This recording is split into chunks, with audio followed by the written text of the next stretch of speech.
Bapak-bapak, ibu-ibu, saudara-saudara kaum muslimin rahimakumullah. Murai di dahan dan koko ayam di kandang, dunia ini penuh dengan berbagai macam kesibukan. Sejak dari petani yang turun ke ladang, pedagang yang berangkat ke pasar, pelajar yang menuju sekolah, sampai kepada pegawai yang berangkat ke kantor, seluruhnya tidak lain untuk mencari sesuatu yang bernama bahagia. Setiap orang menginginkan kebahagiaan, dan tidak seorang pun menginginkan kesengsaraan dalam kehidupan ini. Namun nyatanya tidak setiap orang yang ingin bahagia mengetahui jalan yang harus ditempuhnya untuk sampai kepada kebahagiaan itu. Maka pada kesempatan pertemuan kali ini, saya ingin menyampaikan sebuah hadis dari junjungan kita baginda Nabi besar Muhammad sallallahu alaihi wasallam yang termuat dalam kitab Mukhtarul Ahadits An-Nabawiyah, di mana beliau bersabda, arba'un min sa'adatil mar'i. Ada 4 perkara yang merupakan tanda dari orang bahagia. Saya mau tanya, di antara saudara-saudara yang hadir di sini, apa ada yang kepengen jadi orang sengsara? Seluruhnya tentu ingin mendapatkan kebahagiaan. Maka menurut resep dari Nabi kita, tanda orang bahagia itu 4. Jadi kalau saudara ingin bahagia, harus mempunyai 4 perkara ini. Yang pertama, orang bahagia itu kata Nabi, darun wasi'un. Punya rumah biar bagus asal gede. Enak ngaturnya, daripada sudah punya rumah kecil, adanya di pinggir kali, gubuk, kalau hujan bocor, miring lagi, kiamat. Loh, kalau gitu Islam materialis dong. Hadis ini boleh diartikan dengan makna hakiki, arti yang sebenarnya, boleh diartikan dengan makna majazi, arti kiasan. Kalau dia diartikan dengan arti kias, maka yang dimaksud darun wasi'un ay qalbun wasi'un. Rumah yang luas tidak lain daripada hati yang lapang. Karena di situ kunci kebahagiaan yang sebenarnya. Walaupun kita cuma tinggal di petak berukuran 2 kali 3 meter, kalau hati kita luas rasanya rumah itu. Tapi biar rumah kita halamannya saja puluhan ribu hektar, ada kolam renangnya, kamar tidurnya tidak lagi terhitung. Kalau hati yang menempati rumah itu sempit, maka akan terasa sempit jugalah rumah itu. Tempat bergantungnya tidak lain adalah hati. Marilah kita mencoba melihat berbagai pandangan orang tentang bahagia ini. Ada orang menyangka bahwa bahagia itu kalau dia mendapatkan harta yang sebanyak-banyaknya. Siapa yang banyak harta, dialah raja. Apa yang dia mau, seluruhnya bisa dibeli. Keamanannya, dia bisa menyewa petugas. Seluruh fasilitas untuk menyenangkan kehidupannya bisa dibeli. Pendeknya, hartalah segala-galanya dalam kehidupan. Sampai ada pepatah mengatakan, innad darahima fil amakini kulliha taksur rijala mahabatan wa jalala. Sesungguhnya harta, dinar, dirham, uang, di mana-mana selalu bikin hebat orang yang memilikinya. Coba lihat, orang yang punya duit sama yang enggak punya duit, jangan gaya hidupnya, gaya jalannya aja lain. Wahia lisanun liman arada fasahatan, wahia silahun liman arada qitala. Uang adalah senjata yang paling ampuh bagi orang yang mau pergi perang, dan lidah yang paling fasih bagi orang yang mau bicara. Kalau bicara dengan lidah macet, cobalah bicara dengan harta, lancar. Sampai ada pepatah demikian, segalanya bisa diatur dengan harta. Maka di kalangan orang yang berpandangan semacam itu, seluruh kegiatan hidupnya hanya terfokus kepada bagaimana mengumpulkan harta yang sebanyak-banyaknya. Tidak peduli halal haram, tidak kenal sore pagi siang dan malam, tidak sempat sujud, jauh dari agama, jauh dari kehidupan yang bersifat ruhaniyah, jauh dari Allah dan sebagainya. Sampai dalam Al-Quran dikelompokkan dalam kelompok yang dinamakan lumazah. Allazi jama'a malahu wa 'addadah yahsabu anna malahu akhladah. Mereka mengumpulkan harta sebanyak-banyaknya dan menyangka bahwa harta yang banyak itu dapat mengekalkan hidupnya, mengekalkan kekayaannya, mengekalkan kebahagiaannya. Saudara hadirin yang berbahagia, kalau pandangan hidup ini benar, artinya kalau harta memang merupakan satu-satunya hal yang dapat membuat orang bahagia, tentu di rumah mewah tidak akan pernah ada tangis derita. Tentu di satu tempat di mana fasilitas hidup serba menunjang tidak ada yang namanya penderitaan. Tapi suka dan duka, sedih dan gembira, senyum dan tawa adalah milik setiap orang, baik dia punya harta maupun dia tidak punya harta. Nyatalah bahwa harta semata-mata bukan merupakan jaminan bahwa orang akan bahagia, walaupun tanpa harta orang sulit untuk bahagia. Saya mau cerita, ada orang super kaya, namanya Aristotle Onesimus, raja tanker Yunani. Dia punya kapal tanker saja konon sampai 11 banyaknya. Punya perusahaan penerbangan yang disebut Olympic Airlines. Punya hotel di berbagai kota besar di dunia ini, sejak dari New York, London, Paris, Rome dan sebagainya. Bahkan punya pulau yang dia namakan Pulau Scorpio. Ini kan namanya sudah kaya nggak tanggung-tanggung, punya pulau. Nah, dia punya 2 orang anak, yang satu laki-laki namanya Alexander, yang satu perempuan namanya Maria Onesimus. Seluruh harapannya tertumpah kepada anak lakinya Alexander ini, yang akan meneruskan usahanya, meneruskan kekayaannya, meneruskan dinastinya. Apa yang terjadi? Ternyata anak yang dia harapkan yang bernama Alexander ini mati muda dalam kecelakaan pada waktu dia olahraga. Apa olahraganya? Namanya olahraga anak orang kaya, golongan jet set. Olahraganya olahraga pesawat terbang. Jatuh, ya nggak kapungut, habis mati. Tinggal satu anak perempuannya, Maria Onesimus. Tapi anak perempuan ini juga malah urakan. Terakhir dia pacaran, bahkan kemudian kawin sama orang Rusia. Rupanya Aristotle Onesimus ini broken. Kekayaannya yang berlimpah ruah, perusahaannya yang begitu banyak, siapa yang akan meneruskan? Siapa yang akan menggantikan? Sampai kemudian dia mengurung diri di Pulau Scorpio dan mati di sana secara mengenaskan. Seorang multi jutawan, seorang yang super kaya, mati menyendiri di pulau sepi. Ibarat kata pepatah, anak ayam mati di lumbung. Bukan kekurangan makanan, keurugan makanan. Begitu kehidupan Aristotle Onesimus. Dan banyak orang-orang yang sudah demikian kaya sampai dibingungkan oleh kekayaannya sendiri. Telusurilah kehidupan David Rockefeller misalnya, Henry Ford misalnya, Adnan Khashoggi misalnya. Multi jutawan yang kadang-kadang dibuat keder oleh kekayaannya sendiri.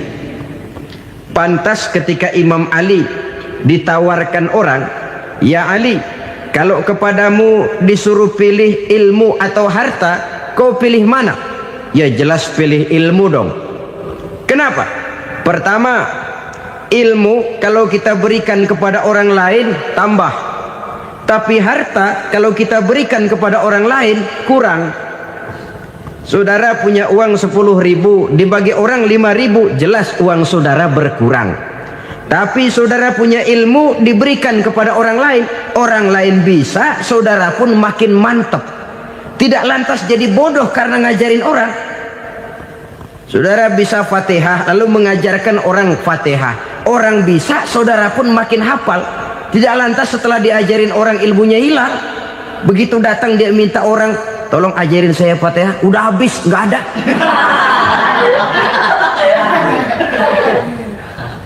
Yang kedua kata Imam Ali, ilmu menjaga kita.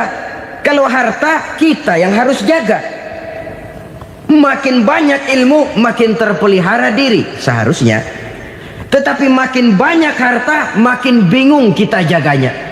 Sampai kadang-kadang kalau perlu seluruh keliling rumah dipasangi alarm. Belum cukup disewakan anjing besar-besar, pasang di depan pintu, awas anjing galak. Masih belum cukup juga cari centeng tukang-tukang kepruk jaga rumah. Masih terasa belum aman, padahal rumahnya dikelilingi tembok besar. Di balik tembok ada pintu-pintunya tebal. Di balik pintu itu terbuka masuk kamar, kamar pun ada pintunya, pintunya pun kuat. Masuk ke dalam kamar ada lemari, lemarinya pun pintunya kuat, dikunci, kuncinya pun kuat. Tapi terhadap seluruhnya yang timbul cuma sekedar was-was saja. Kesimpulannya sekali lagi, tanpa harta orang memang sulit untuk bahagia. Tapi harta semata-mata tidak merupakan jaminan orang akan bahagia. Dengan hati yang luas, itu modal utama untuk mencapai kebahagiaan hidup.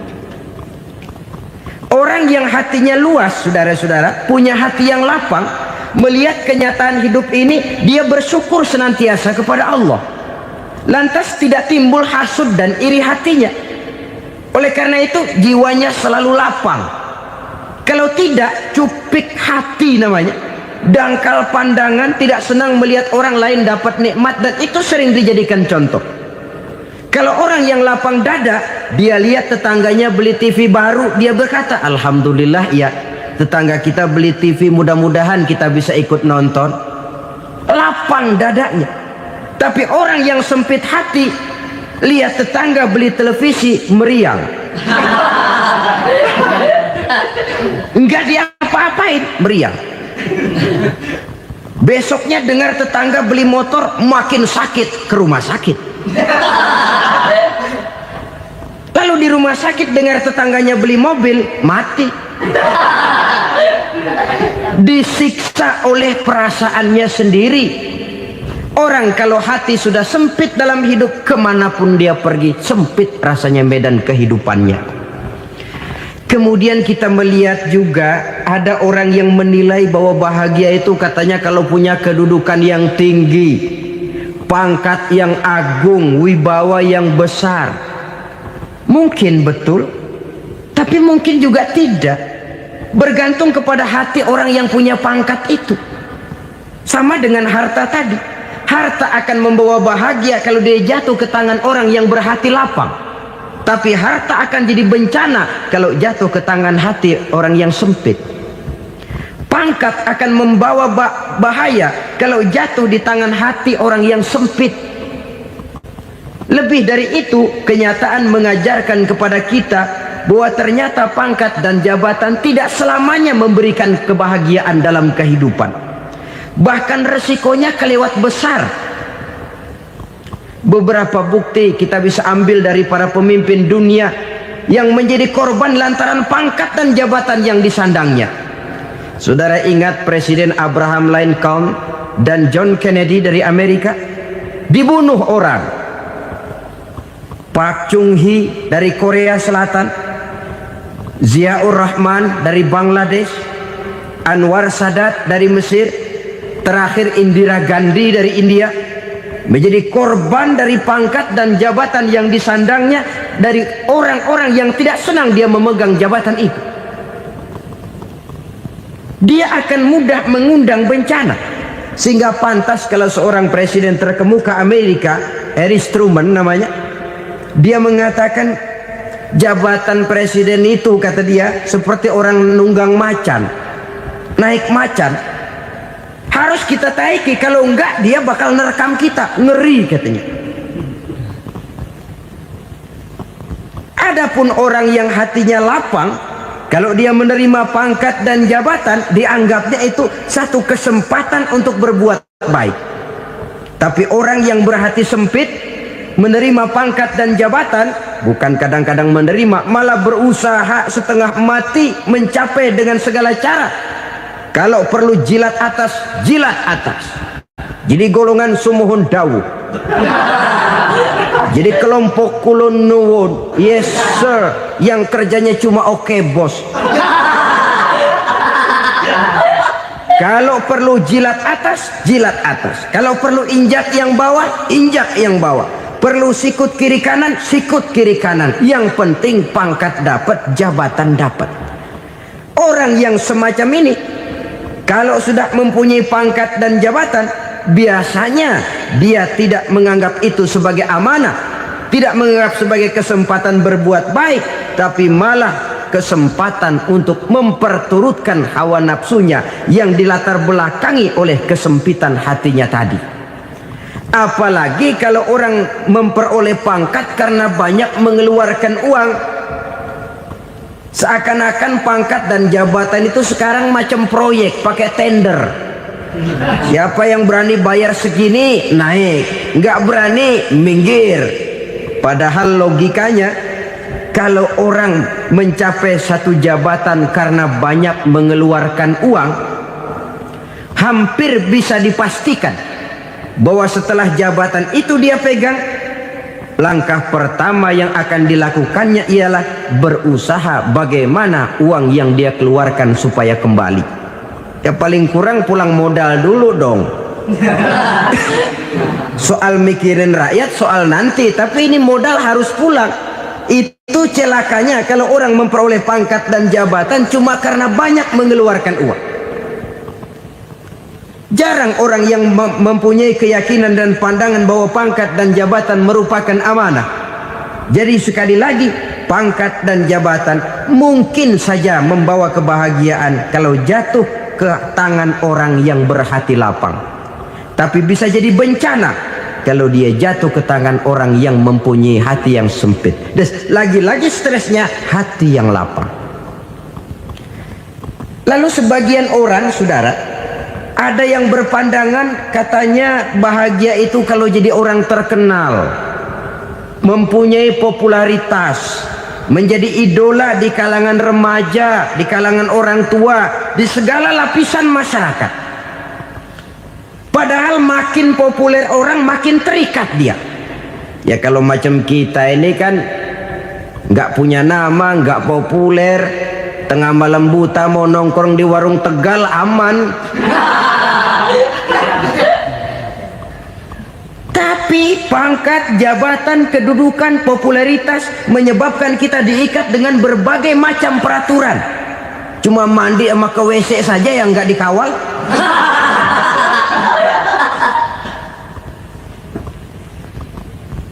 Benarkah popularitas, ketenaran membawa kebahagiaan? Mungkin ya, tapi mungkin juga tidak. Kenapa? Banyak orang-orang populer yang mengakhiri hidupnya secara tragis.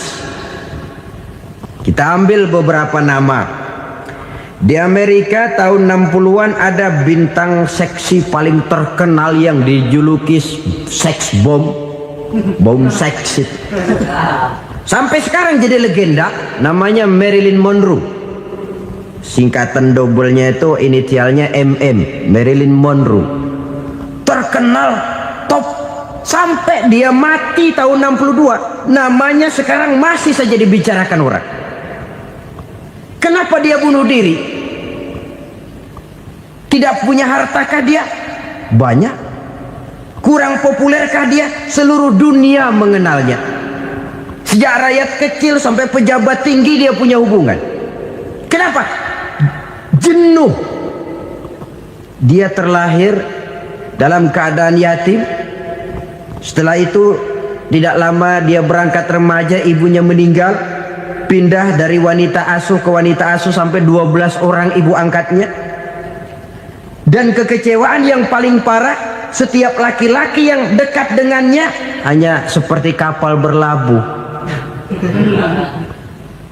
datang dan pergi silih berganti, padahal dia merindukan seseorang yang bisa melindungi hidupnya. Dia rindukan itu dan dia tidak pernah menemukan.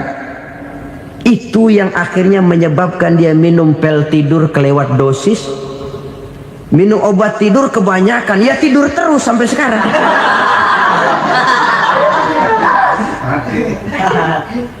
Dia mengakui, saya telah memiliki ketenaran, tapi saya tidak pernah hidup dalam ketenaran itu. Saya pandai main sandiwara, tapi saya ingin hidup dalam alam yang real sebagaimana umumnya orang. Itu yang dia rindukan. Menyusul jejak yang namanya Marilyn Monroe ini, Billie Holiday, saudara kenal tentu, di rumah sakit dirawat. Dia juga minum obat overdosis, mati lagi. Jimi Hendrix minum obat tidur overdosis kelewat batas, mati lagi. Lalu yang menghanyutkan diri di danau, Janis Joplin dan Brian Jones. Ini orang-orang populer, orang-orang terkemuka yang mengakhiri hidup secara tragis, bukan karena tidak terkenal, mungkin karena sudah saking terkenalnya. Contoh paling belakangan, Bruce Lee. Wah, ini tukang-tukang keprok tentu kenal siapa dia. Sampai sekarang pun tabir kematiannya masih merupakan misteri. Dan yang masih hidup juga menunjukkan gejala yang aneh. Michael Jackson, rumahnya di Beverly Hills itu dijaga sedemikian rupa, dan dia selalu curiga kepada setiap makanan harus steril, bersih dari segala macam kimia. Kemana dia pergi, itu tukang-tukang keprok sudah selalu menjaga dan mengawal, dan dia seakan takut menunjukkan mukanya yang asli. Hingga kalau tampil ke tengah di luar show, dia kadang memakai pakaian yang tidak menunjukkan dia yang sebenarnya, takut dikenali orang. Ternyata popularitas sering jadi momok yang meracuni kehidupan manusia. Oleh karena itu, benarlah junjungan kita pada saat beliau mengajarkan orang akan bahagia kalau dia mempunyai hati yang lapang. Nah, sekarang masalahnya untuk mendapatkan hati yang lapang, caranya bagaimana? Kita kembali kepada konsep Quran. Allah mengajarkan, ala inna bi dzikrillahi tatmainnul qulub. Ketahuilah bahwa dengan banyak mengingat Allah, hati akan tenang, jiwa akan lapang. Dengan kata lain, dekat dengan agama, merasakan kehadiran Allah dekat dalam hidup, itu muara pertama untuk mencapai hati yang lapang. Ala inna bi dzikrillahi tatmainnul qulub. Jangan macam orang sekarang ingin mendapatkan ketenangan lalu tapak di puncak gunung, di gua-gua, di tempat sepi. Iyalah kalau nggak ada ular. Kalau tergigit ular berbisa, ketenangan belum, mati jelas itu. Islam positif untuk mendapatkan ketenangan. Ala inna bi dzikrillahi tatmainnul qulubi.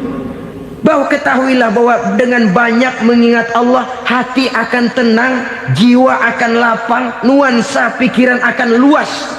Karena yang namanya bahagia ada dimanapun manusia berada.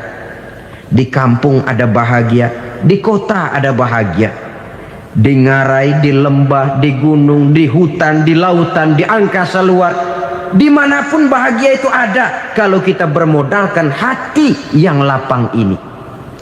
Dan hati akan lapang kalau kita dekat dengan agama. Dekat dengan harta buat sementara hati mungkin tenang, tapi ketenangan yang relatif dan temporer. Apalagi orang tiap kali tambah harta, tiap kali tambah rencana, itu wajar. Mungkin sebelumnya saudara berpikir, kalau punya duit 5.000 enak nih. Begitu punya duit 5.000, aduh sayang kalau 10.000 aja. Tiap kali tambah harta, tiap kali lain rencana. Makin banyak rencana, makin menjauhkan kita dari yang namanya ketenangan. Padahal ketenangan merupakan unsur utama untuk mencapai bahagia. Dan ketenangan itu bermuara dalam hati manusia. Tengoklah kehidupan ini. Orang yang banyak harta dengan orang miskin, berbedakah rasa sakit yang mereka tanggungkan? Rasanya tidak. Walaupun si kaya tidur di kasur empuk berselimutkan sutra mahal, sementara si miskin meringkuk di balai bambu yang keras dan kasar. Apabila maut datang, dia juga tidak pernah pilih bulu. Maut datang menjemput si kaya di singgasana keemasannya, dikelilingi oleh para pengasuh, dayang dan idang serta para pengawal. Dan maupun datang menjemput si miskin papa sehingga ia tergelepar di tepian jalan. Kedua-duanya bernama mati. Kalau nyata bahwa sakit yang ditanggung si kaya tidak beda dengan sakit yang ditanggung si miskin, bukan harta semata yang membuat orang bahagia. Hati yang tenang, jiwa yang lapang penuh kedamaian karena banyak berzikir dan mengingat Allah, itu merupakan modal utama untuk mencapai sesuatu yang bernama bahagia.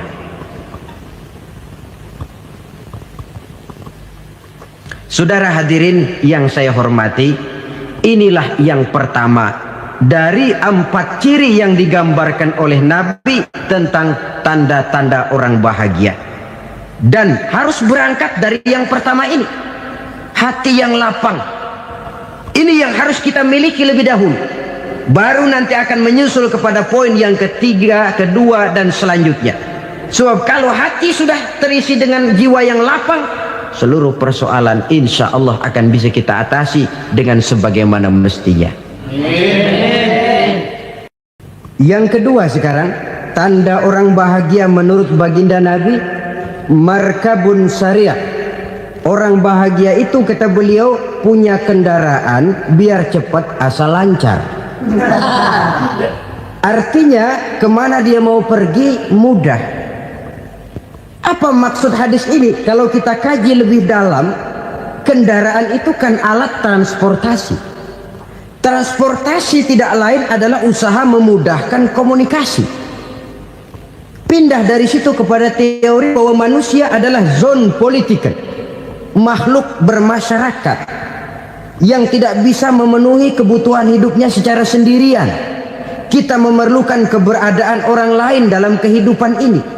Untuk memakai baju saja kita sudah perlukan petani yang tanam kapas, pabrik yang memintal kapas jadi benang, pabrik yang menenun benang jadi kain, sampai kepada mesin jahit, sampai kepada tukang jahit. Itu cuma untuk memakai pakaian saja. Tidak seorang pun di antara kita yang sanggup memenuhi kebutuhan hidupnya secara sendiri. Kita perlu orang lain. Maka kebebasan dalam arti mutlak, kebebasan tanpa batas, itu tidak mungkin ada dalam kehidupan. Karena kita mengadakan yang disebut interaksi sosial. Setiap kegiatan kita tentu melibatkan orang lain. Menurut kita barangkali kita bebas jalan di jalan raya semaunya, tapi orang lain berkendaraan pun merasa bahwa ini ada juga jalan haknya, dan begitu selanjutnya. Oleh karena itu, maksud dari kendaraan yang cepat ini adalah khulata'uhu ma'as solihin. Lingkungan pergaulannya terdiri dari orang-orang soleh. Pergaulannya luas. Kemana dia pergi ada temannya. Kesulitannya ada tempat dia cerita.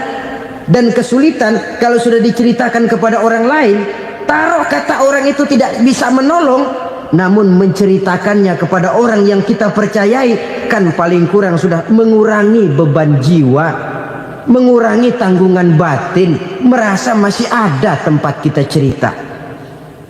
Maka lebih baik orang awam yang mau bergaul ketimbang orang setengah alim tapi ngunci pintu. Sebab nantinya akan timbul sikap picik, cupik pandangan, dan tidak luas menghadapi kenyataan dalam kehidupan ini. Namun yang harus kita garis bawahi, pergaulan memang mesti luas.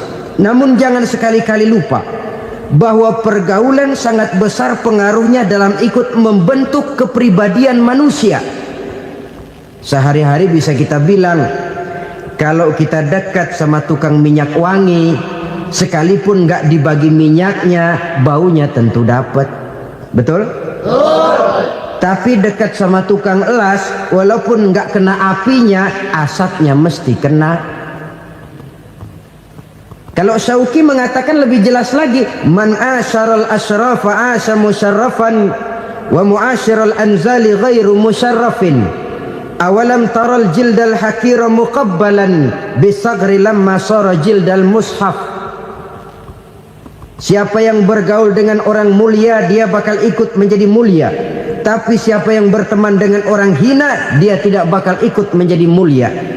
Tidakkah kau lihat, kata Syauqi, kulit kambing yang hina pun dicium orang ketika menjadi kantong Quran. Kulit kambing hina, kalau dia sendirian gak ada yang mau cium.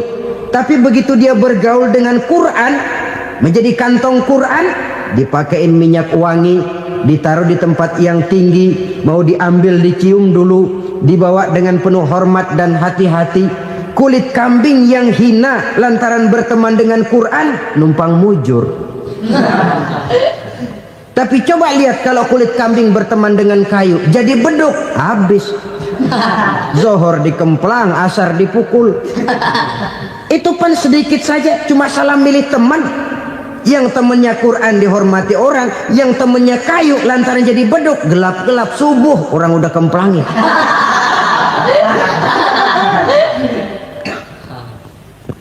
Maka terutama kepada adik-adik remaja yang masih mencari identitas diri, yang ibarat kaset masih kaset kosong, mudah diisi oleh apapun, pandai-pandailah memilih teman dalam bergaul. Karena banyak orang yang tadinya baik-baik, ketika terseret dalam pergaulan dengan orang yang tidak baik, kebaikannya menjadi lentur dan luntur.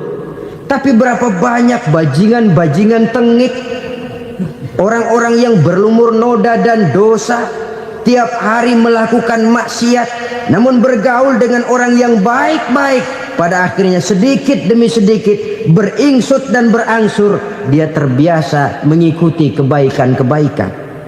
Saya tekankan ini kepada remaja karena mereka masih mencari identitas diri. Apa yang mereka lihat mereka mau, apa yang mereka dengar mereka ingin tahu. Coba lihat kehidupan remaja. Pulang nonton film Rambo, pengen jadi Rambo, gagah, maunya belekai melulu. Pulang nonton film Superman, pengen bisa terbang. Pulang nonton India, nyanyi melulu. Wajar, mereka masih mencari identitas diri. Saya ini sebenarnya siapa? Lingkungan, pergaulan akan membentuk itu. Karena itu pandai-pandailah bergaul, karena ia sangat besar pengaruhnya dalam ikut membentuk kepribadian manusia. Apalagi sifat yang jelek lebih cepat menularnya ketimbang sifat yang baik.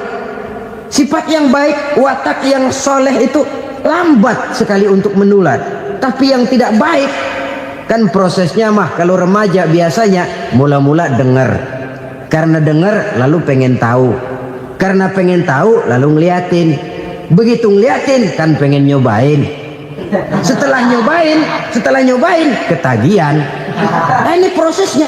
Yang namanya ganja, morfin, narkotik, awalnya kan begitu. Mula-mula dengar, katanya kalau sudah fly to the sky, sudah melayang ke langit, katanya disitulah puncak kebahagiaan. Mulanya cuma dengar. Karena dengar pengen tahu. Karena pengen tahu lalu ngeliat, kumpul sama orang yang suka ngeganja. Setelah ngeliat, nah pengen ngerasain. Begitu ngerasain enak juga, ketagihan. Kalau sudah ketagihan jadi penyakit kronis, bisa merembet kepada yang lain. Iya, kalau orang tuanya mampu untuk beli morfin, beli ganja. Kalau tidak kan pikirannya ngayap, jemuran siapa ya gue sahabat. Timbullah perbuatan-perbuatan negatif yang bermula dari salah pergaulan. Apalagi buat adik-adik remaja yang tinggal di kota-kota besar, yang pengaruh budaya, pengaruh kesenian, pengaruh struktur kehidupan yang nampak makin individualistis, di mana persaingan tajam, tensi ekonomi tinggi, orang mudah mengalami stres. Pandai-pandailah dalam bergaul, sekali lagi, karena ia sangat besar pengaruhnya dalam ikut membentuk kepribadian manusia. Orang bahagia punya kendaraan yang cepat, artinya punya pergaulan yang luas, dan lingkungan pergaulannya terdiri dari orang-orang yang soleh. Kemana dia pergi ada teman, kesulitannya ada tempat dia cerita. Tapi kalau sudah menyendiri, hidup sendiri, kesulitan dipikiri sendiri, bisa mati belum waktunya. Tidak ada tempat berbagi rasa, tidak ada tempat bercerita, tidak ada tempat mengurangi beban dalam kehidupan. Pantas betul kalau Islam sangat menggalakkan dan menganjurkan orang kalau sudah sampai waktunya itu untuk melangsungkan nikah. Kata Nabi, ya ma'syaras syabab man istata'a minkumul ba'at falyatazawwaj. Hai para pemuda, kalau sudah mampu memberi nafkah, kawinlah, nikahlah kamu. Kenapa? Sudah ada teman hidup, tempat berbagi rasa. Kesulitan kalau ada tempat cerita akan lebih ringan ketimbang kita telan sendiri, walaupun bobot kesulitannya sama beratnya.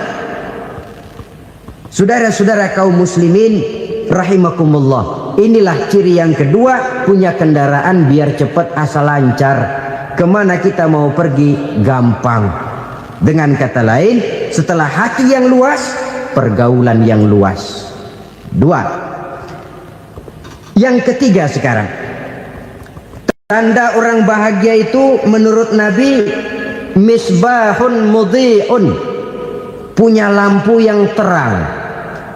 Oh, itu enggak problem. Sekarang sudah zamannya listrik masuk desa, Pak. Lampu sudah terang semua. Betul, kalau itu yang dimaksud. Tapi tidak cuma itu. Karena lampu yang dimaksud di sini, lampu yang akan menerangi seluruh perjalanan hidup. Dan perjalanan hidup itu sudah dimulai sejak kita terlahir ke alam ini, sampai masuk ke alam barzah, kumpul di padang mahsyar, sampai ke akhirat.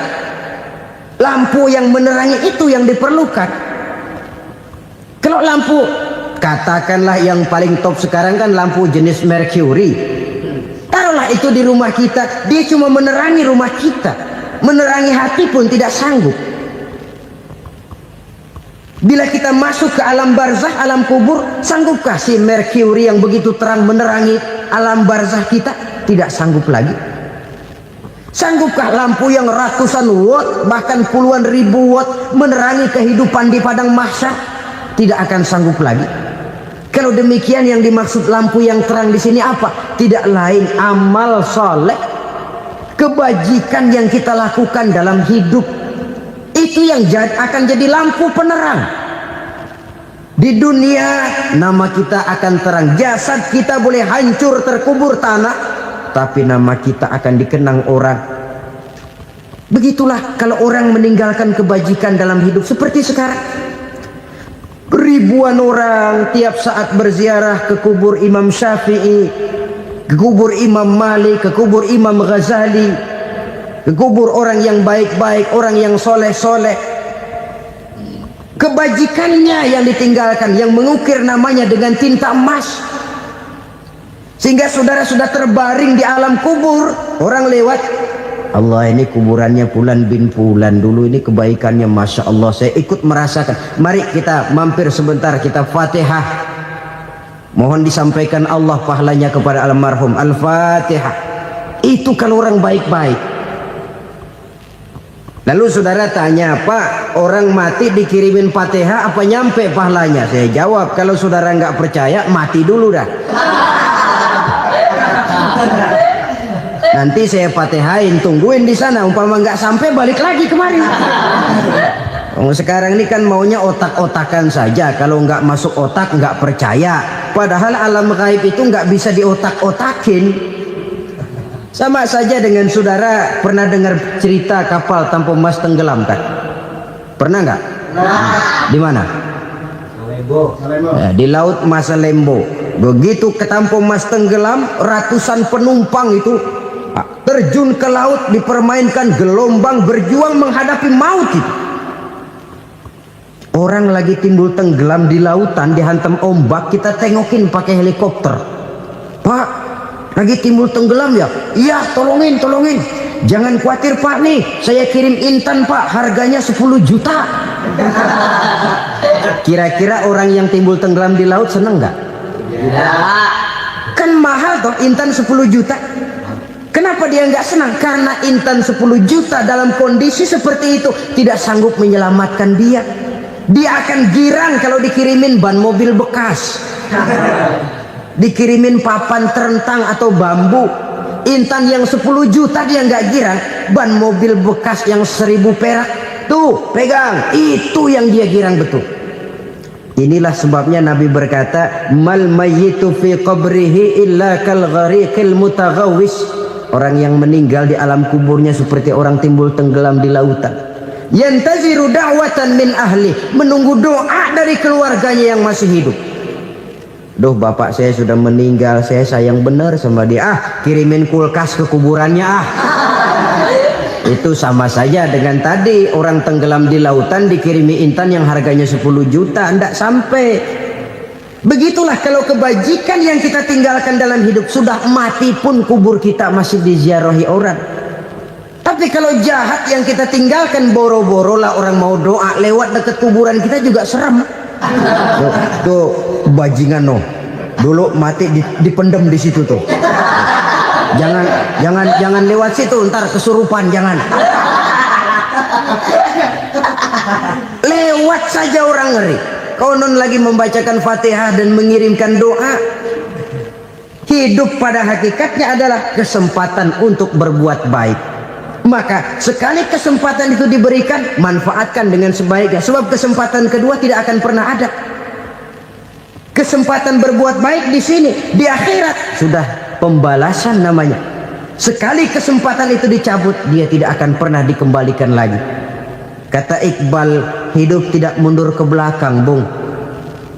Berhenti diinjak orang, mundur hancur. Tidak ada kata mundur dalam hidup ini.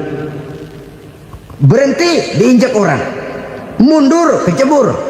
Tidak ada kata lain, harus maju dalam kehidupan dalam artian yang positif. Hidup adalah kesempatan untuk mengumpulkan kebajikan yang sebanyak-banyaknya. Di situ nilai daripada manusia. Sekarang ini memang nggak kelihatan kok, orang yang banyak pahala sama yang banyak dosa nggak kelihatan kok. Barangkali kalau habis bikin dosa palanya pada benjol, mungkin orang takut sama dosa. Tapi sekarang sama saja, orang yang banyak dosa dengan yang nggak banyak dosa jalan bareng dari belakang, sama, nggak kelihatan beda. Tapi ada waktunya di mana pahala memegang peranan, di mana dosa diperlihatkan. Sama saja kalau kita bawa mobil siang, lampu kan nggak begitu berfungsi. Apa lalu bilang, alah ini lampu berat-beratin, copot-copotin aja dah. Tidak perlu begitu. Kenapa? Pada satu saat malam senja akan datang. Bila matahari terbenam, senja pun datang, gelap mulai merayap, disitulah baru terasa perlunya lampu. Pahala begitu. Sekarang orang yang nggak ada pahalanya nggak kelihatan dalam kehidupan. Tapi pada satu saat senja kehidupan akan datang. Ajal merenggut nyawa, malam merayap, dan hidup mulai diliputi kegelapan di alam barzah. Dikala itu kalau nggak punya lampu, alangkah malangnya kita. Sebab amal yang baik, kata Nabi, di alam barzah itu akan diciptakan menjadi perempuan yang cantik menemani kita. Amal yang jahat akan menjadi orang yang paling jelek nemenin kita. Sudah di tempat gelap yang nemenin jelek.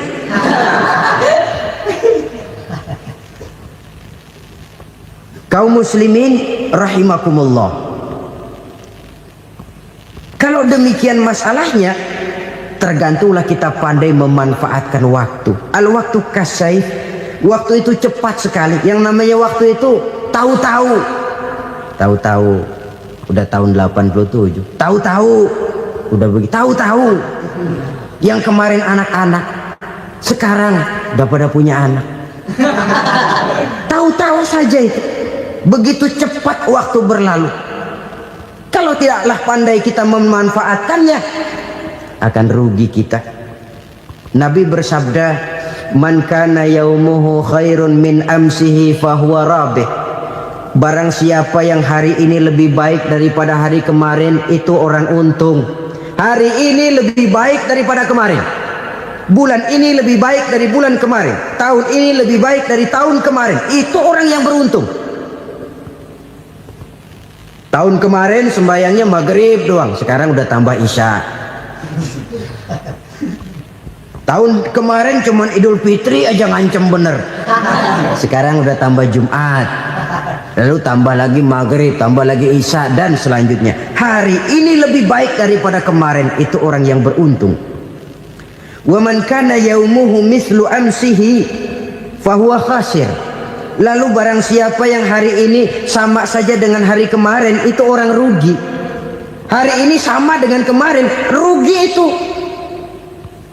Bulan ini begitu, bulan kemarin begitu, tahun ini begitu, tahun lalu juga begitu. Rugi itu orang.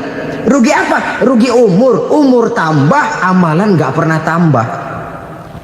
Dan saya pikir lebih merupakan azab ketimbang nikmat kalau orang dikasih panjang umur cuma untuk numpuk dosa. Mending mana? Panjang umur banyak dosa sama pendek umur dikit dosa. Mending mana? Mending mana? Ya, paling mending tentu panjang umur banyak pahala. Tapi kalau tidak, sekali lagi, lebih merupakan azab ketimbang nikmat kalau orang diberikan panjang umur tapi cuma untuk sekedar menumpuk dosa. Kehilangan kesadaran bahwa dunia bukan terminal akhir dari satu perjalanan. Dia cuma halte di mana kita berhenti sebentar untuk menuju kepada terminal yang hakiki. Saudara-saudara kaum muslimin rahimakumullah, inilah lampu yang akan menerangi kehidupan, amal yang kita lakukan di dalam kehidupan. Jadi yang dimaksud dengan lampu yang terang, kebajikan yang kita kerjakan dalam hidup. Nah, setiap orang di awal tadi saya bilang ingin bahagia. Bahagia itu kan hakikatnya kumpulan senang dan selamat. Senang, selamat. Apa bedanya? Senang tapi tidak selamat, nggak bahagia. Selamat tapi nggak senang, nggak bahagia orang. Contoh, kalau orang korupsi, duitnya banyak, senang dia, tapi keselamatannya. Ada tentara baris di samping rumahnya udah bingung, padahal tentara latihan. Tentara cuma latihan, dia bingung. Senang, tapi karena keselamatannya tidak terjamin, dia tidak bahagia. Sebaliknya pegawai negeri jujur benar, cuma segaji-gajinya, selamat nggak korupsi, tapi melarat, ya nggak bahagia juga, kurang senang.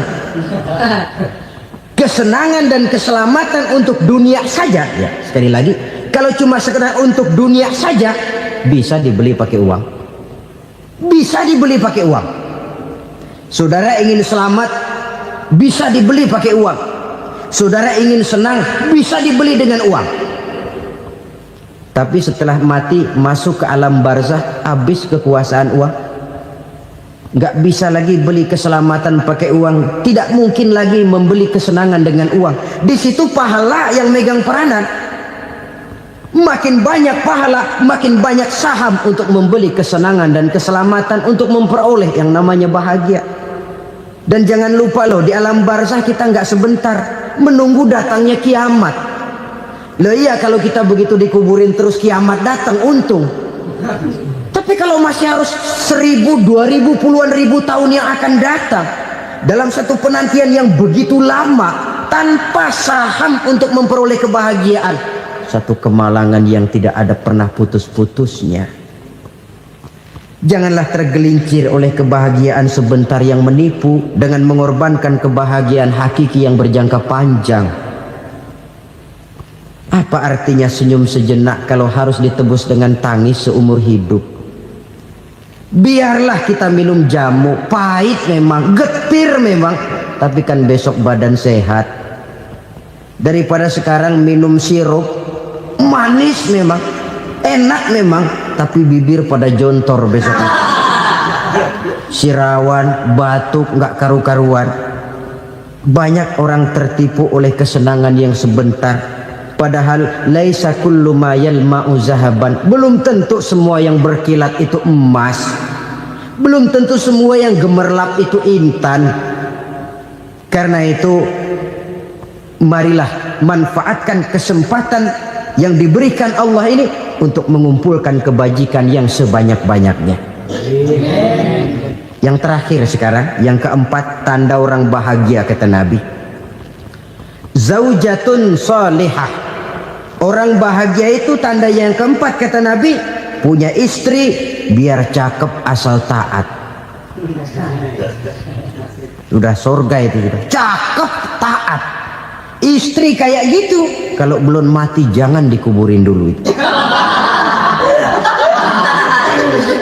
Sudah cakep taat lagi. Tapi kadang-kadang enggak, udah jelek ngadat melulu. Apa yang mau dipilih? Sebab itu Quran mengatakan istri pakaian untuk suami, suami pakaian untuk istri. Kenapa suami istri diibaratkan pakaian? Alangkah tingginya gaya bahasa Quran ini. Suami istri teman hidup, hidup perjalanan panjang.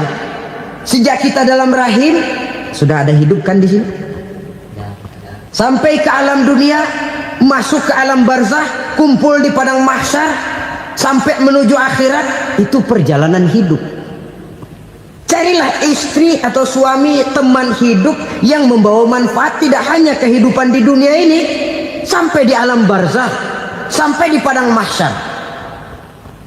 Suaminya mungkin meninggal lebih dulu atau istrinya mungkin meninggal lebih dulu, tapi suami atau istri yang masih hidup berbuat kebajikan. Suami saya meninggal, ada hartanya, saya sedekahkan, niat pahala untuk almarhum suami saya. Ini teman hidup, tidak dibatasi dan tidak bisa dipisahkan oleh maut sekalipun. Zohirnya mungkin pisah, badannya mungkin pisah, tapi hatinya, jiwanya, kebersamaannya dalam menghadapi kehidupan. Karena itu saudara-saudara, bahasa Quran indah. Suami istri diibaratkan seperti pakaian. Apa fungsi pakaian? Pertama, pakaian jadi kebanggaan. Artinya suami harus menjadi kebanggaan istri, istri harus jadi kebanggaan suami. Yang kedua, pakaian itu kan fungsinya menutup aurat. Artinya sesama suami istri harus saling menjaga kekurangan masing-masing. Jangan malah sesama suami istri saling membongkar rahasia dan aibnya sendiri-sendiri. Istrinya diceritain jeleknya di mana-mana, atau suaminya dibongkar rahasianya di pasar umum. Itu sudah tidak lagi berfungsi sebagai pakaian. Kenapa semua ini diperlukan? Karena kita menyadari bangsa yang baik terdiri dari masyarakat yang baik. Masyarakat yang baik merupakan susunan dari warga yang baik. Warga yang baik adalah terdiri dari rumah tangga yang baik. Dan rumah tangga yang baik merupakan susunan dari pribadi yang baik. Dari situ langkah dimulai. Membangun satu bangsa yang baik diawali dengan membangun rumah tangga yang baik, dengan menciptakan pribadi-pribadi yang baik. Sehingga dari sini diharapkan berkembanglah nilai-nilai kebaikan. Orang akan bahagia mempunyai istri yang soleh. Kenapa? Tidak ada seorang suami bisa sukses jadi apapun dia, apapun profesinya. Dokterkah, kiaikah, mubalikah, petanikah, pengusahakah, pejabat tinggikah, tidak ada seorang suami yang bisa sukses tanpa peran serta istrinya. Walaupun memang peranan itu tidak begitu kelihatan, tapi sangat menentukan. Karena itu, saudara hadirin yang saya hormati, Islam sangat menghargai kaum wanita, memberikan kedudukan yang tinggi sepanjang tidak mematikan kodrat kewanitaannya. Nah, kalau sudah kesuksesan ini diawali dari rumah tangga, karier di masyarakat mudah untuk dikejar. Tapi keberantakan di rumah tangga merupakan kegagalan pertama di tempat lain. Nah, inilah saja yang dapat Al-Fakir sampaikan pada pertemuan kali ini. Terima kasih.